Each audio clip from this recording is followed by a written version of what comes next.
আপনারা দেখছেন বাঁকুড়া টিভিতে আপনাদের স্বাগতম। এই মুহূর্তে বাঁকুড়া টিভির পর্দায় বাংলার একটি গুরুত্বপূর্ণ ব্রেকিং নিউজ। আপনারা জানেন, এই পশ্চিম বাংলায় সুরেন্দ্র সরকার প্রতিষ্ঠিত হওয়ার পর আমরা মহিলাদের গরিব মানুষ স্কলারশিপের ফর্মে সই হচ্ছে না কেন? প্রধান সাহেব জবাব চাই, জবাব দাও। 6,000 টাকা করে দেওয়ার প্রতিশ্রুতি দিয়েছিলেন। সেই মতো কেউ অফলাইনে করেছেন, কেউ অনলাইনে করেছেন, কিন্তু দেখা গেছে আমরা প্রথমবার এবং দ্বিতীয়বার কিছু মহিলার অ্যাকাউন্টে টাকা ঢুকলেও বহু মহিলার অ্যাকাউন্টে টাকা ঢুকেন। আর এই নিয়েই হচ্ছে যত গন্ডগোল সারা রাজ্যের সাথে, যেমন বাঁকুড়া জেলা, পুরুলিয়া জেলা, এর সাথে মেদিনীপুর জেলা, পূর্ব মেদিনীপুর,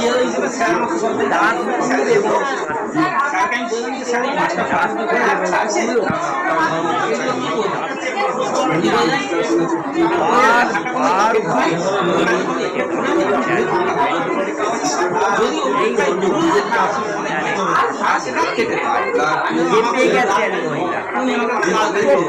আমি দুজনের ফল মনে করেছি এবং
গরিব মানুষ স্কলারশিপের ফর্মে সই হচ্ছে না কেন? প্রধান সাহেব জবাব চাই, জবাব দাও। এই প্রধান সাহেব খারেগাঁও অঞ্চলে নেই কেন? জবাব চাই, জবাব দাও। এই পরিষ্কার পরিচ্ছন্ন রাখার জন্য খারেগাঁও গ্রাম পঞ্চায়েতে কাজ হচ্ছে না কেন? জবাব চাই, জবাব দাও।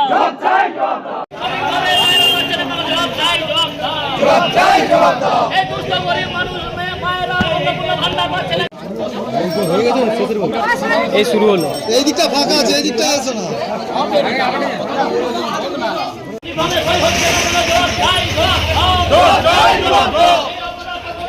অবিলম্বে পদত্যাগ করতে হবে। পঞ্চায়েত থেকে পদত্যাগ করতে হবে।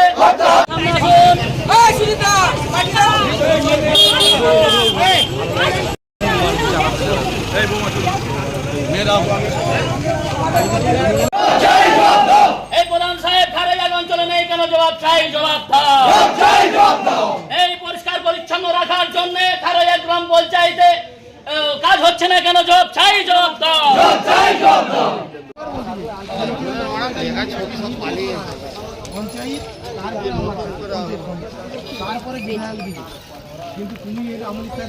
আশ্বাসে তাহলে আমরা এখানে তুলবো আমরা।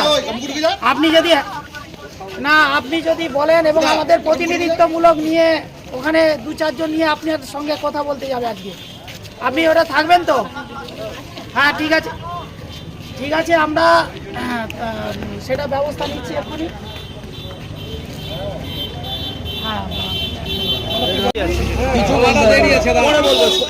পঞ্চায়েতে বিভিন্ন প্রকল্প অন্নপূর্ণা ভান্ডার মায়েরা পাচ্ছে না কেন, জবাব চাই, জবাব দাও। সাহেব আসছে না কেন, জবাব চাই, জবাব দাও। এই পুলিশ প্রশাসন আসছে না কেন, জবাব চাই, জবাব দাও। এই এলাকার মানুষের দাবি দিলীপ মন্ডল রাদের অন্ধকারে খারই এক অঞ্চলের প্রধানের পেড সার্টিফিকেট চুরি করে নিয়ে যাওয়ার দায়িত্বে সাধারণ মানুষকে জবাব চাই, জবাব দাও। জবাব চাই, জবাব দাও। এই বেছে বেছে তৃণমূল কংগ্রেসের মা বোনেদের দেওয়া হলো কেন, জবাব চাই, জবাব দাও। দীর্ঘদিন খারই এক অঞ্চলে প্রধান নেই কেন, জবাব চাই, জবাব দাও। তোরা বলতে থাক। খারই এক অঞ্চল অফিসে দীর্ঘদিন প্রধান নেই কেন, জবাব চাই, জবাব দাও। খারই এক অঞ্চলে দীর্ঘদিন প্রধান নেই কেন, জবাব চাই, জবাব দাও। গরিব মানুষ স্কলারশিপে ফর্মে সই হচ্ছে না কেন, পদত্যাগ করতে হবে। এই অপরাধ প্রধানকে পদত্যাগ করতে হবে। এই রাতের অন্ধকারে ভাই চুরি করছে কেন, অরুণ মন্ডল জবাব চাই, জবাব। প্রকল্পের টাকা ঢুকছে না কেন, জবাব চাই, জবাব দাও। এই বিভিন্ন প্রকল্পের টাকা পয়সা ঢুকছে না কেন, জবাব চাই, জবাব দাও। এই অপদার্থ প্রধান দুস্থ গরিব মানুষ অন্নপূর্ণা ভান্ডার বা মেয়েরা পাচ্ছে না কেন, জবাব চাই, জবাব দাও। দুস্থ মায়েরা স্কলারশিপের ফর্মে সই হচ্ছে না কেন, প্রধান সাহেব জবাব চাই, জবাব দাও। তৃণমূল কংগ্রেসের মা বোনেদের অন্নপূর্ণা ভান্ডার দেওয়া হলো কেন, জবাব চাই, জবাব দাও।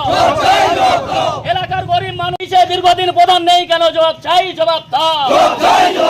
এই খারই এক অঞ্চলে দীর্ঘদিন প্রধান সাহেব নেই কেন, জবাব চাই, জবাব দাও। না দেওয়ার জন্য তার জবাব চাই, জবাব দাও। পরপর বিজেপির সদস্যদের বিভিন্নভাবে অপরাস্ত করার জন্য এই খারই এক অঞ্চলের প্রধানকে জবাব চাই, জবাব দাও। নেই কেন, জবাব চাই, জবাব দাও। এই অন্নপূর্ণা ভান্ডার গরিব মায়েরা। আপনারা দেখতে পাচ্ছেন এই যে পূর্ব মেদিনীপুরে তমলুক এবং দাসপুর, এটি হচ্ছে এই শহীদ মাতঙ্গিনী ব্লকের অন্তর্গত। এই ব্লকের ছবি আমি তুলে ধরছি, দেখতে পাচ্ছেন সেই ছবি, শহীদ মাতঙ্গিনী ব্লকের ছবি আপনারা দেখতে পাচ্ছেন। আমরা শুনব এই শহীদ মাতঙ্গিনী ব্লকের যিনি ব্লক ডেভেলপমেন্ট অফিসার আছেন, যিনি প্রশাসনিক ব্লকের আধিকারিক আছেন, তিনি এই বিষয়ে কি বলছেন সেই বক্তব্যটাও আমরা তুলে ধরব। কেন অন্নপূর্ণা ভান্ডারের টাকা পাচ্ছে না সেই বিষয়ে শহীদ মাতঙ্গিনী যে ব্লক ডেভেলপমেন্টের বিডিও কি বলছেন, তাদেরকে এই সাংবাদিকরা প্রশ্ন করেছিলেন, কি বলছেন শুনুন। প্রধান আসছে, এসে প্রধান মাঝে মাঝে আসছে, কিন্তু সেই সময় পাবলিকের সঙ্গে দেখা হচ্ছে না। ইনকাম সার্টিফিকেট বা অন্য কিছু নিয়ে একটু জনগণের কাছ থেকে একটু অভিযোগ আছে, সেটা নিয়ে একটু রাজনৈতিকভাবে ওখানে একটু অবরোধ করেছিল। আমি ওকে আশ্বস্ত করেছি যে পুরো বিষয়টা দেখছি, আর অন্নপূর্ণা যোজনার যে সমস্যা আছে সেগুলো আমরা ফিল্ড লেভেলে এনকোয়ারি করে মিটিয়ে দিচ্ছি। তার জন্য খারিজ আর কিছু হয়নি। আর যেটা প্রধানজনিত সমস্যা, জনগণ যে পরিষেবাগুলো বঞ্চিত চলেছে, সেরকম আমার কাছে এই আজ প্রথম পেলাম। কারণ ওখানকার যারা আছে তারা বলে প্রধান আসছেন, কিন্তু প্রধান অল্প সময় থেকে চলে যাচ্ছে, এরকম আমার কাছে একটা রিপোর্ট আছে। তো সেটা নিয়ে আমি বসেছি, যাতে দায়িত্বটা আমি ঠিকঠাক করে নিতে পারি। এবার আমি তুলে ধরছি এখানকার পাবলিক কি বলছেন, মহিলারা কি বলছেন, বিক্ষোভটা জনগণ কি বলছেন। আমি আগে জানি না, আমি এই একটু আগেই এখান দিয়ে যাচ্ছিলাম, দেখলাম প্রচুর এখানকার সাধারণ মানুষ এখানে বিক্ষোভ দেখাচ্ছে।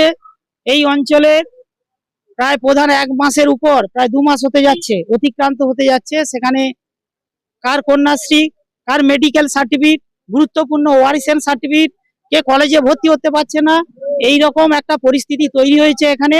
এবং মেডিকেলের সার্টিফিকেট এই সমস্ত না পাওয়ার কারণে দীর্ঘদিনের পুঞ্জীভূত ক্ষোভ, সাধারণ মানুষ এখানে স্বতঃস্ফূর্তভাবে এখানে বিক্ষোভ দেখাচ্ছে।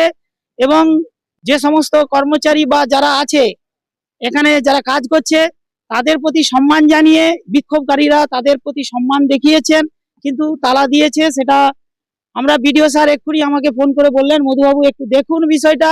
আমি বলছি স্যার আমরা তো আপনাকে দেখার জন্যই তো আছি। আমরা ভারতীয় জনতা পার্টি বা যারা সাধারণ মানুষ আছে তারা উন্নয়নের বিপক্ষে নয়, তারা উন্নয়নের পক্ষে।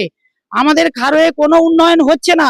এই অঞ্চলে এমন একটা পরিস্থিতি জঘন্য তৈরি হয়েছে যে যেখানে পরিষেবা সাধারণ মানুষের পাচ্ছে না। তাই সাধারণ মানুষের আজকে অনেক মহিলাও এসেছেন তাদের পরিষেবার কথা বলতে, এবং বিভিন্ন জায়গায় অন্নপূর্ণার ফর্ম ভান্ডারের ফর্মও এখানে জমা নেওয়া হচ্ছে না, এবং অনেক আমাদের মা বোনেরা এখানে এসেছে। এইরকম একটা ভয়ঙ্কর পরিস্থিতি এখানে তৈরি হয়েছে। এবং আমি সবাইয়ের কাছে এখানে যারা যে সমস্ত আমাদের যারা মা বোনেরা এসেছেন এবং আমাদের যারা সার্টিফিকেট হোল্ডার যারা এসেছেন, আমি রিকোয়েস্ট করছি ওনাদের কাছে যে অফিসকে বন্ধ রেখে এইভাবে আন্দোলন করা যায় না। আপনারা করেছেন, এতে সাধুবাদ জানাচ্ছি, কিন্তু অফিস স্টাফদেরকে কাজ করতে দিন। অফিসের কাজ না হলে আরো পিছিয়ে যাবে।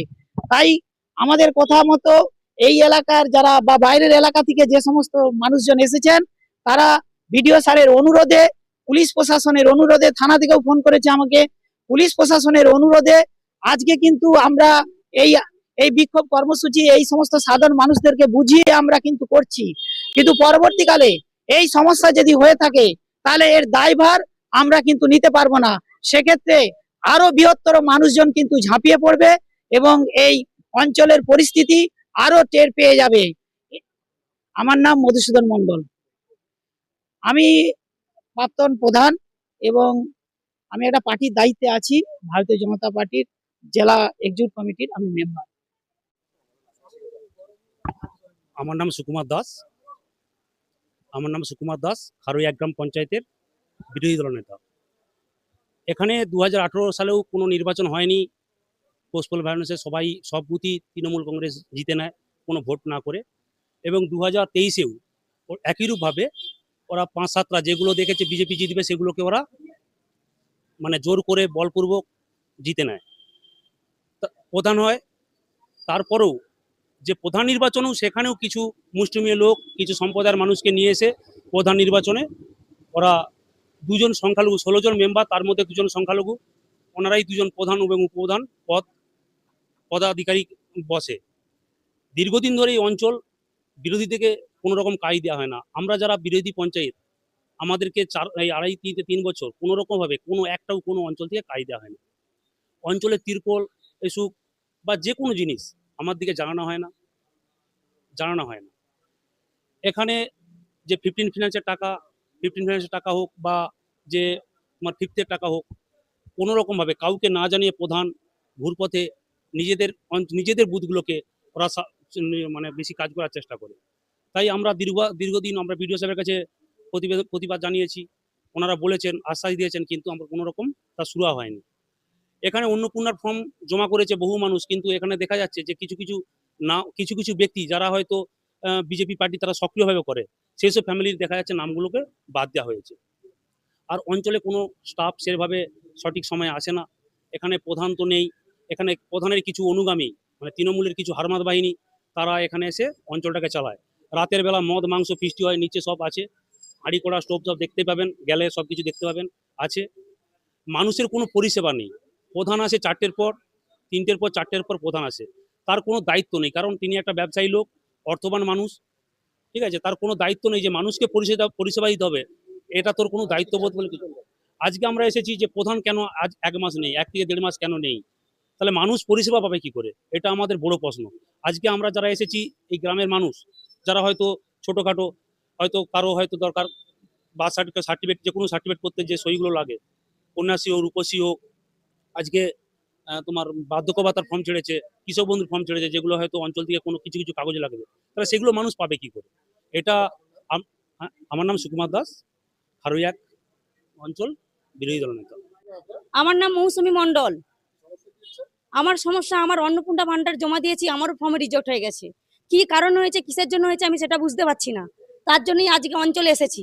আর কেন শেখ সিরাজুল আমাদের প্রধান সাহেব কেন এখানে নেই, তার জন্য আমরা আন্দোলন করছি।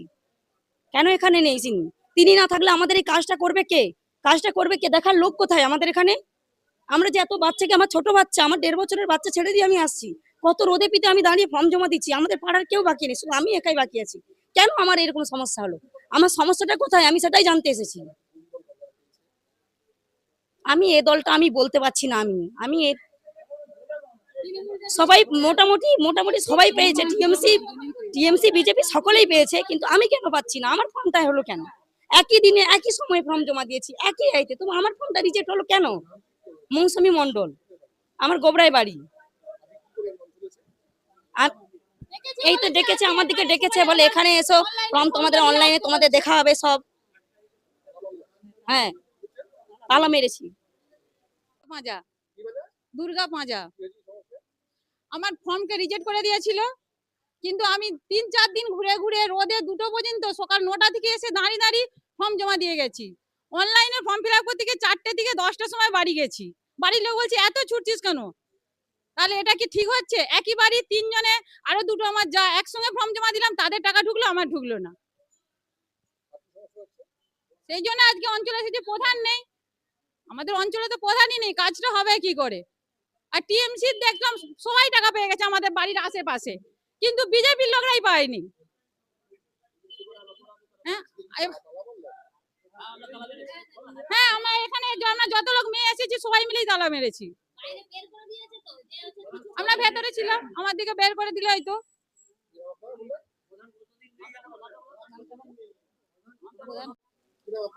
আমার নাম লালমোহন বেরা, মাপুর গ্রামে বাড়ি। সমস্যা বলতে এখানে আমরা যারা উপস্থিত হয়েছি, দীর্ঘদিন 1 মাস থেকে 1.5 মাসের মতো এখানকার মাননীয় প্রধান সাহেব নেই। তিনি কোথায় নিরুদ্দেশ হয়ে গেছে তাও জানা যায়নি।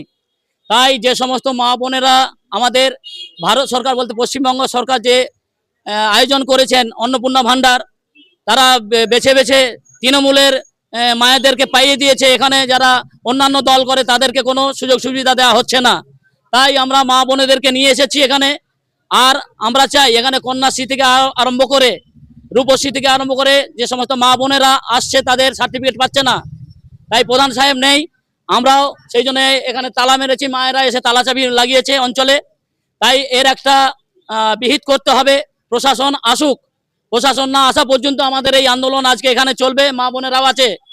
তাই আমরা এখানে তালা চাবি লাগিয়েছি, আর বিশেষ কিছু আমি বলছি না।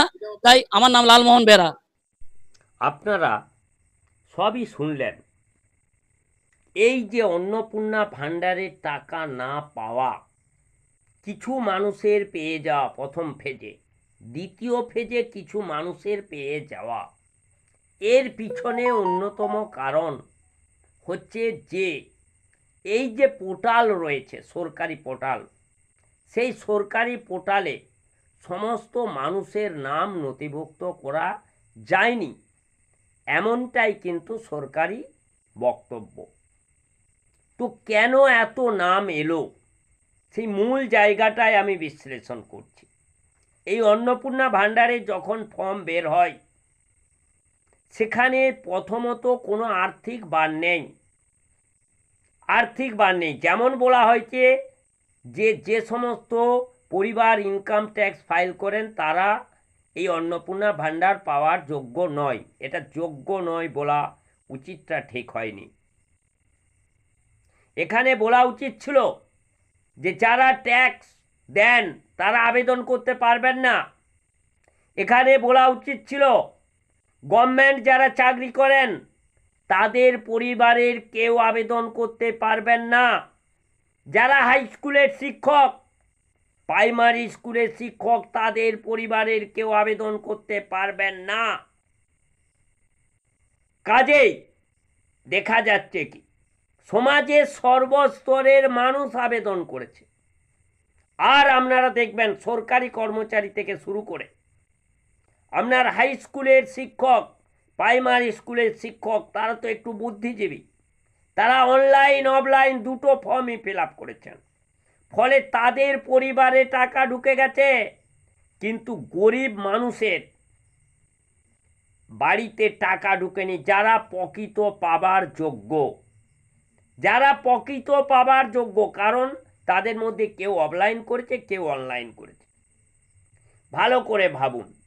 কিন্তু যাদের টাকা ঢুকে গেছে তারা অনলাইন অফলাইন দুটোই করেছেন। অধিকাংশ দেখবেন সরকারি চাকুরিজীবীর বউ, হাই স্কুলের শিক্ষক, প্রাইমারি স্কুলের শিক্ষক থেকে শুরু করে বিভিন্ন যে কর্মচারীরা রয়েছেন তাদের পরিবারের বাড়িতে টাকাগুলো ঢুকে গেছে, গরিব মানুষ বঞ্চিত হয়েছে।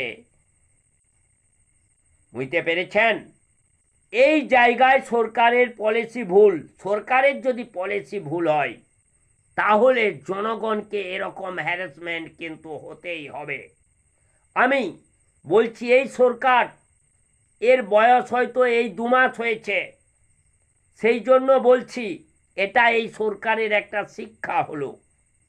এটা সরকারের একটা শিক্ষা হলো কিভাবে মানুষকে সুবিধা দিতে হবে এবং সহজভাবে দিতে হবে। প্রথমত আর্থিক বারটা রাখা উচিত ছিল।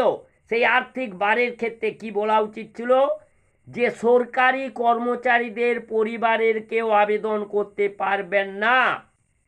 2 নম্বর, হাই স্কুল এবং প্রাইমারি স্কুলের শিক্ষকদের বাড়ির কেউ আবেদন করতে পারবেন না। 3 নম্বর, যারা ইনকাম ট্যাক্স দেন তাদের বাড়ির কেউ আবেদন করতে পারবেন না। 4 নম্বরে বলা উচিত ছিল, যেটা বলা হয়েছে যে 4 চাকা গাড়ি থাকলে আবেদন করতে পারবেন না। 5 নম্বরে সেটা হচ্ছে যে আপনার 3-এর বেশি যদি ছাদযুক্ত পাকা বাড়ি থাকে তাহলে তাদের আবেদন করা যাবে না। সবই ঠিক আছে, কিন্তু এই জায়গায় এই সরকারি কর্মচারী যারা তাদের পরিবারের কেউ আবেদন করতে পারবেন না। হাই স্কুলের শিক্ষক এবং প্রাইমারি স্কুলের শিক্ষকের পরিবার আবেদন করতে পারবেন না। বা বিভিন্ন আপনার বেসরকারি সেক্টরে চাকরি করেন, বহু বেতন পান, তাদের পরিবারের কেউ আবেদন করতে পারবেন না। আধা সরকারি কর্মচারী যারা আছেন তাদের পরিবারের কেউ আবেদন করতে পারবেন না, এটা বলা উচিত ছিল।